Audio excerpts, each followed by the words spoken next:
Chegamos a mais um episódio com lutas sangrentas, reviravoltas catastróficas e o brilhante retorno de Satoru Gojo, com direito a uma finalização do episódio mais uma vez bem brutal. Olá, eu sou a Gabi Xavier e sejam bem-vindos a mais uma Quinta das Maldições com um episódio novo de Jujutsu Kaisen. Quarto episódio aqui comentado, episódio esse que adaptou mais uma vez 3 capítulos do mangá. Capítulo 73, 74 e 75 e um pedacinho do começo do 76. Mas nesses vídeos eu não falo de spoilers do futuro do mangá, então se você não quer saber o que acontece no futuro, mas quer comentar sobre tudo que tá rolando no presente, vem comigo e se inscreve pra não perder nenhum dos próximos vídeos. Bora lá! Segundo o que foi dito no site oficial, este quarto episódio é o penúltimo desse arco de flashback que abriu a segunda temporada e causou vários estranhamentos pras pessoas. Pra galera que tava triste por causa de olhos de Satoru Gojo, eu acho que esse episódio finalmente deixou muito claro por que a gente tinha uma diferença tão brutal no traço, na apresentação dos olhos desse personagem tão importante até então. O quarto episódio trouxe muitas lutas. A gente já abre com Toji Fushiguro versus Geto, mais uma vez uma luta com aquelas escolhas artísticas que causam muitas movimentações nos personagens, inclusive maldições, mas distorções na tela que algumas pessoas estranham. Eu gosto muito de como está sendo a direção, a apresentação de cada um dos elementos e até a diferenciação, proposital ou não, deste arco em relação ao restante que se passa no presente. Muitas pessoas que estão assistindo essa temporada e não leram o mangá estão ficando confusas com a questão cronológica, então uma pausa rapidinha para eu explicar. O que a gente assistiu até este quarto episódio da segunda temporada é antes de tudo que você já viu de Jujutsu Kaisen até hoje. Ou seja, flashback do Gojo e Geto, ainda melhores amigos, colegas, parceiros na escola de feitiçaria,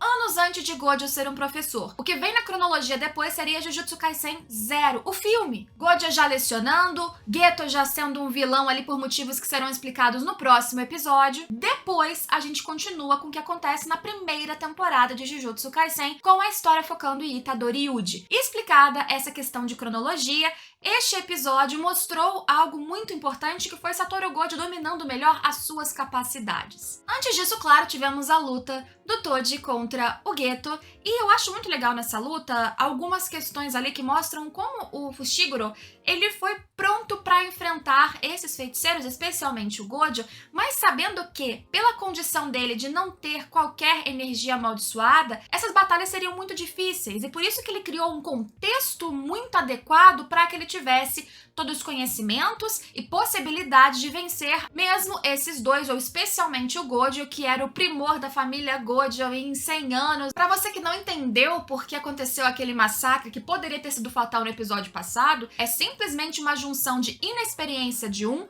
e uma pesquisa e trabalho muito primoroso de outro para utilizar tanto as suas melhores capacidades quanto as fraquezas que até então existiam do seu adversário. E contra o Geto, eu acho que não só a inexperiência também conta um pouquinho, mas o Fushiguro aproveitou de uma questão emocional do próprio jovem ali. Ele estava muito tranquilo, relaxado, falando com Ariko dela ir embora, inclusive, não ser utilizada como receptáculo de plasma do Mestre Tengen, e falando que ele e o Gojo dão conta de tudo, ou seja, aquele senso de que os dois podem vencer qualquer um, algo contra o que ele é confrontado logo em seguida. Imediatamente a gente tem esse close de novo no começo do episódio, ele vê essa mesma menina morrendo com um sorriso no rosto, dizendo que queria ir embora, ele concordando com isso, ele sorrindo de volta e a gente vendo um tiro na sua cabeça que faz ela cair em seguida com os olhos vidrados, já sem vida. O episódio faz questão de mostrar a poça de sangue aumentando, e nesse episódio a gente já tendo a reação imediata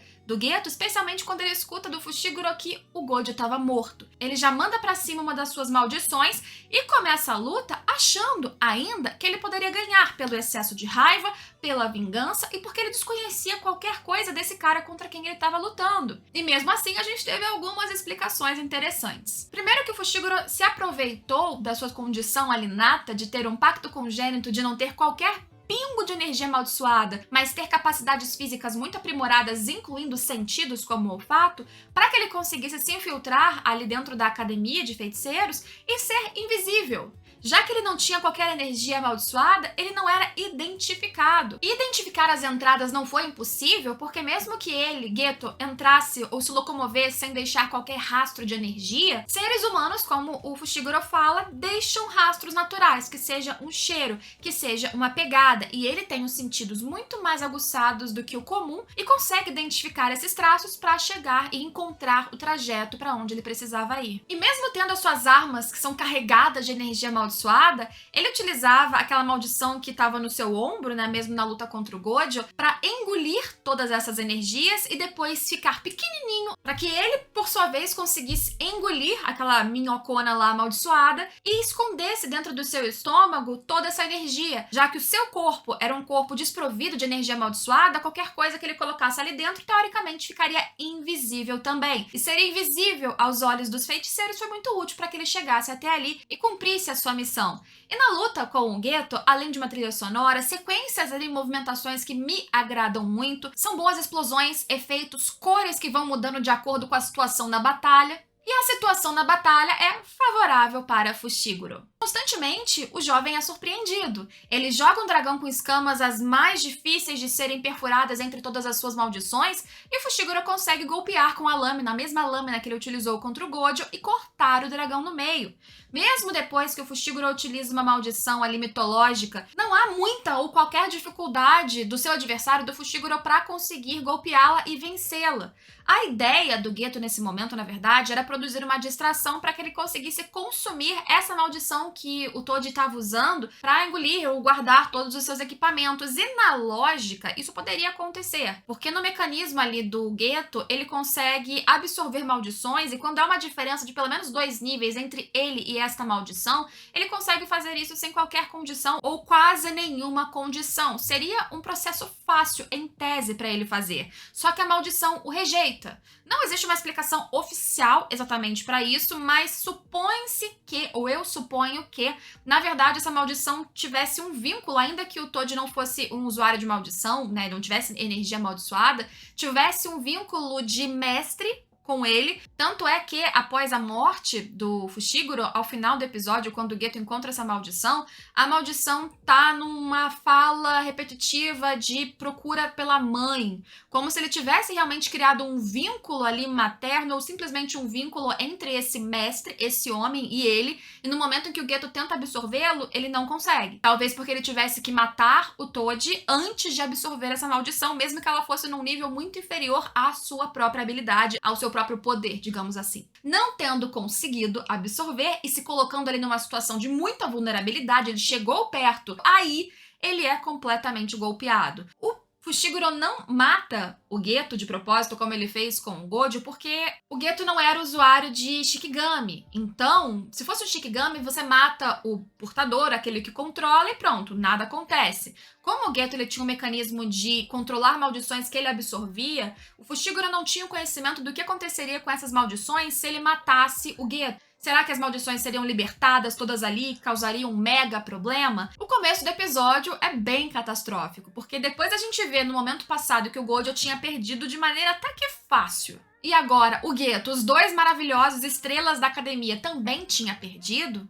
A gente ainda vê o Fushiguro entregando o corpo da Riko como se fosse um saco de batata, sabe? Fazendo a maldição cuspir ali na mesa, como um prêmio sem vida. Olha, ele tá com todos os membros, ele vai ser pago com um bônus, uma relação comercial fria e seca por uma vida que acabou de ser perdida por causa de um grupo de fundamentalistas, de radicais religiosos nesse universo, que acreditam na pureza do Mestre Tengen, que seguiam o Mestre Tengen desde que ele surgiu no período Nara, no Japão, e que se dissociou, né, se separou em conceitos da própria organização de feiticeiros Jujutsu, de propósito se manteve sem feiticeiros, só com pessoas normais, e não estavam nem aí se a humanidade ia ser destruída. Ele mesmo fala isso, se a humanidade for destruída porque o Mestre Tengen vai evoluir para alguma outra coisa que vai dar ruim, tanto faz, porque a gente vai morrer junto com a estrela. O Toji, ele é uma figura muito interessante, porque assim que ele derrota o Geto, ele inclusive olha para esses corpos no chão dele, da Riko, pensa no Gojo,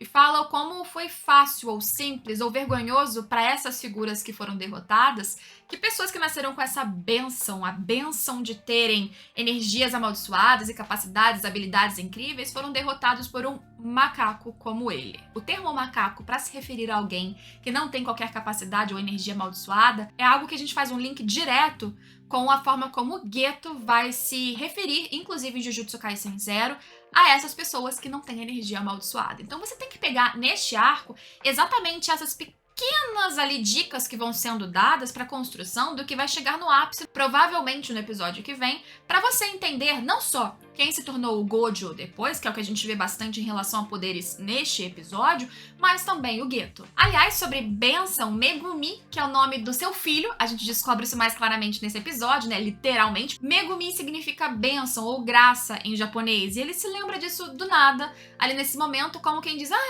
eu dei esse mesmo nome pro meu filho, que a gente sabe que inclusive tem energia amaldiçoada. E é interessante que o quadro em que a gente vê ele segurando o Megumi pequenininho é um quadro em que ele tá abraçando com carinho. O que eu acho que deixa ainda mais doloroso da gente saber qual é o destino da relação dos dois, do abandono, inclusive, né, do filho em relação ao pai, e talvez até da finalização do episódio. O restante do episódio aí já é o retorno de Satoru Gojo loucão, depois do golpe que ele recebeu no seu cérebro, e as explicações do que aconteceu, do porquê ele sobreviveu. Quando o Satoru Gojo, ele chega na tela, não sei se vocês repararam, mas o fundo tá em dourado, não só por causa dos raios de sol, talvez do entardecer saindo do céu para baixo, mas é uma iluminação muito especial nesse enquadramento, e com certeza de propósito, para trazer a ideia de iluminado, de ser divino, dessa chegada de um Gojo que agora vai se apresentar de uma maneira muito mais monstruosa e perfeita, talvez. Vejam os detalhes. Gojo, nos episódios passados, ele não tinha conseguido utilizar o vermelho, e ele não tinha conseguido mesmo, porque do seu jeito molecão, talvez sem o senso de urgência, mais rebelde, ele era incrível, ele era muito forte, mas ele não tinha conseguido ainda utilizar a maldição reversa. Ele não tinha ainda conseguido transformar a maldição, que por conceito e por física nesse universo é negativa, surge de elementos negativos e tem uma energia física negativa, em positiva. Assim, é uma fórmula de multiplicação de negativo por negativo, mas seja como for, fazer essa técnica de maldição reversa nesse universo é difícil.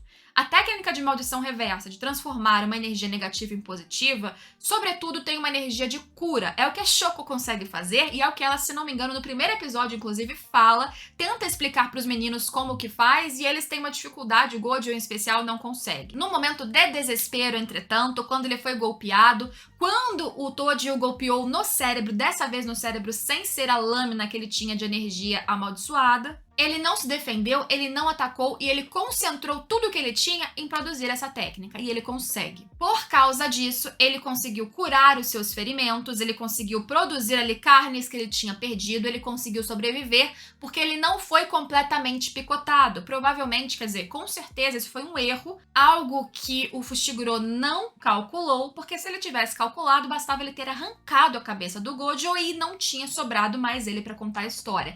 Ele não fez isso, o Gojo voltou, ele conseguiu utilizar essa técnica reversa e para piorar, para a situação do Fushiguro, essa técnica de energia de maldição reversa também o dava a capacidade, depois de dominado, de utilizar o vermelho, que é a energia de dispersão, que é aquele raio que ele não conseguiu produzir completamente nos episódios passados. A partir do momento em que ele consegue dominar essa técnica, a partir do momento em que ele tem mais capacidades e controles de tudo que ele nasceu com, a gente vê que os seus olhos estão, nessa cena, plenamente full modo ativado. Por isso, bonito, os traços incríveis que as pessoas sentiam falta, aqui eles estão plenamente ali em tela, em close, propositalmente mostrando ali, olha como os olhos desse personagem mudaram, olha como estão lindos. Então, algumas coisas, algumas vezes, a gente precisa ter paciência ao assistir um anime e entender que algumas mudanças não são simplesmente porque o budget, o orçamento ficou menor, porque o diretor resolveu porque era mais bonito assim e ele não se importava com olhos incríveis da temporada inicial. Às vezes, as coisas querem te passar uma mensagem. Pessoas perceberam no episódio passado, e eu nem comentei, que assim que eles chegaram na escola, passaram o Tori e o Gojo, ele relaxou, os seus olhos mudaram para o estado normal. Ou seja, ele controlava o uso ali do infinito. Isso ainda vai ser melhor explicado. Mas utilizar o infinito para ele é desgastante para o corpo. E isso, para um cara que antes não conseguia controlar a energia que serve de cura nesse universo. Vai somando as pecinhas. Vamos lembrar o que ele fala no meio dessa luta. Ele diz, Riko, desculpa, eu não tô lutando agora para vingar você. Eu não tô lutando por raiva. Ele tá ali num modo de êxtase porque ele tá vendo o mundo de outra maneira. Ele tá literalmente vendo o mundo de outra maneira. Os 6 olhos funcionam assim em linhas gerais, como um raio-x. Ele não apenas enxerga as coisas, ele enxerga as energias amaldiçoadas em todo canto e plenamente ali desenvolvido, por onde a energia passa, gera um fluxo, e aí ele consegue também mapear outras coisas que não são energia amaldiçoada. Por exemplo, tenho essa mãozinha aqui. Essa mãozinha não tem energia amaldiçoada, mas alguma coisa, uma energia amaldiçoada passou por aqui, e aí nesse passou por aqui, nos 6 olhos, ele consegue mapear esse contorno, e por isso ele tem uma visão de raio-x, como é comparado até mesmo no guidebook, muito mais específica de toda a amplitude de tudo que ele está enxergando. Enxerga coisas a quilômetros de distância, consegue enxergar, compreender habilidades amaldiçoadas muito mais rápido do que qualquer um. Basicamente, o cara é, assim, quase onisciente do que ele tá enxergando a partir do momento que ele consegue ter as habilidades plenamente ali controladas. E é isso que a gente tá vendo começar a acontecer. É uma baita virada pro Gojo. O que o Fushiguro acabou fazendo, o Fushiguro pai, foi agilizar o ápice ou a caminhada para o ápice desse personagem. A luta é muito boa, as viradas são rápidas, mas são, imagino que para quem não leu o mangá, sensacionais, porque num determinado momento você acha que o Fushiguro ainda tá controlando toda essa situação. Em todo o tempo a gente tem o Gojo nesse sentido aí meio louco, meio em êxtase por tudo que tá acontecendo, e você se perguntando por que ele tá assim. Ele utiliza o vermelho, agora plenamente feito, isso já é surpreendente, mas vem o Fushiguro e fala, ok, estou bem, nem quebrei meus ossos, por quê? Sendo o Fushiguro do clã Zenin, as habilidades de um outro clã muito famoso como o da família Gojo são conhecidas pelas famílias. Então, o Fushiguro sabia sobre o azul, sabia sobre o vermelho e sabia como contragolpear ou fugir disso, utilizar a sua velocidade muito acima do normal, por exemplo, para se sobrepor a esse tipo de ataque, mas ele não conhecia a junção desses dois ataques, dessas duas habilidades. Essas duas habilidades, vamos dizer assim, o azul e o vermelho, são complementares ao ilimitado que o Gojo tem. Então, por exemplo, o azul é quando o Gojo preenche o vazio de energia negativa, o vermelho o contrário, de energia positiva. A combinação desses dois vazios criam um outro rolo, que é o ataque roxo, que vai varrendo tudo no seu caminho, um ataque destrutivo, que aí, quando ele libera este ataque, depois da sua subida basicamente angelical aos céus, aí ele produz um buraco no Fushiguro e não tem erro. A gente vê aquele sangue caindo, o próprio Toji vendo que ele morreu, e fofo, se lembrando pelo menos do filho no final. É sutil, mas ele não tem o que dizer últimas palavras pro Gojo, mas ele fala, ó, você que sabe o que vai fazer com isso, mas meu filho, ele vai ser vendido pro clã Zenin daqui a 3 anos. Ele meio que deixa claro que o Gojo impeça isso de acontecer. E no futuro a gente sabe que o Gojo vai lá bater na porta do Megumi e tudo acontece como acontece. As telas a partir disso são completamente lavadas em vermelho. Vermelho pelo sangue, vermelho pela morte da Riko, vermelho pela morte do Fushiguro, vermelho pela carnificina do que tá acontecendo, e vermelho para contrastar com a sala quase toda em branco que depois o Geto abre quando tá procurando o culto da estrela. De fiéis que estão ali sorrindo depois de uma chacina ter acontecido. De fiéis ignorantes porque não são eles que controlam o que acontece? Talvez. E esse é um questionamento que é feito exatamente nessa sequência. Do Gojo chegando ali e depois perguntando aqui, quer matar essa galera? Porque no estado que eu tô, nem me importo se isso acontecer. E até aqui a gente tem uma divisão entre os dois amigos. O Geto num canto na tela em branco e o Gojo do outro lado, eles olhando cada um para um lado da tela em vermelho. Duas paletas contrastantes. Uma paleta de sangue e uma paleta de paz, embora o outro lado, o outro cenário, sem dúvidas, não queira representar exatamente paz. Mas a atitude dos dois amigos até aqui ainda é distinta. O Geto, ele tá ali presenciando situações moralmente questionáveis e ele ainda se segura muito nos porquês. Independente do que o Geto vai fazer no futuro ou no próximo episódio, segura nesse detalhe. O Geto, ele precisa de motivação, de razão. Ele ainda se coloca como um feiticeiro, ele não pode simplesmente matar aquelas pessoas que não são as cabeças de tudo que aconteceu, se não existir uma motivação muito forte para isso. O Gojo pergunta, precisa mesmo de um motivo pra gente fazer isso aqui? E ele fala, precisa. Tá em dúvida? Tá. Mas ele ainda precisa de uma motivação. Seja para matar, seja para proteger, ele precisa de um ideal muito grande. E o Geto o tempo todo, desde o início, é esse cara que se segura no ideal, nas regras, no que é certo. E nesse ponto na tela, simbolicamente, eles já estão seguindo caminhos separados. E o Geto, que é deixado naquela sala cheia de pessoas que talvez sejam moralmente terríveis, fica ali cabisbaixo, e depois a gente vê num plano em que ele tá na parte escura, como se trevas estivessem o preenchendo,